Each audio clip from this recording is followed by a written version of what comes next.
આગળ સમાચારમાં વાત કરીએ તો ભુજથી સમાચાર પ્રાપ્ત થયા છે તો ભુજથી મહત્વપૂર્ણ સમાચાર જેમાં કહી શકાય કે માધાપર હાઈવે પર દુકાનમાં આગની ઘટના બની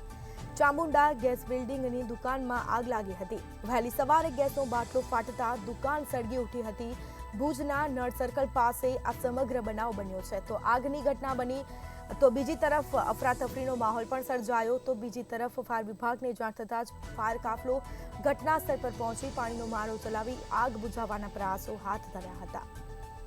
તો ફાયર ઘટના સ્થળ પર પહોંચી આગને કાબૂમાં લીધી હતી અફરાતફરીનો માહોલ સર્જાયો વહેલી સવારે ગેસનો બાટલો ફાટતા દુકાન સળગી ઉઠી હતી તો જે સમગ્ર કહી શકાય કે ચામુંડા ગેસ બિલ્ડિંગની દુકાનમાં આગની ઘટના સમગ્ર દુકાન આગની લપેટમાં આવી હતી તો ભુજના નળ સર્કલ પાસે આ સમગ્ર બનાવ બન્યો છે તો વહેલી સવારે ગેસનો બાટલો ફાટતા દુકાન સળગી ઉઠી હતી આ દ્રશ્યો સામે આવ્યા છે તો ફાયર વિભાગ ઘટના સ્થળ પર પહોંચી પાણીનો મારો ચલાવી આગ પર કાબુ મેળવ્યો હતો તો સદનસીબે કોઈ જાનહાનિના કોઈ સમાચાર સામે આવ્યા નથી ભુજ માધાપુર હાઈવે પર દુકાનમાં આગની ઘટના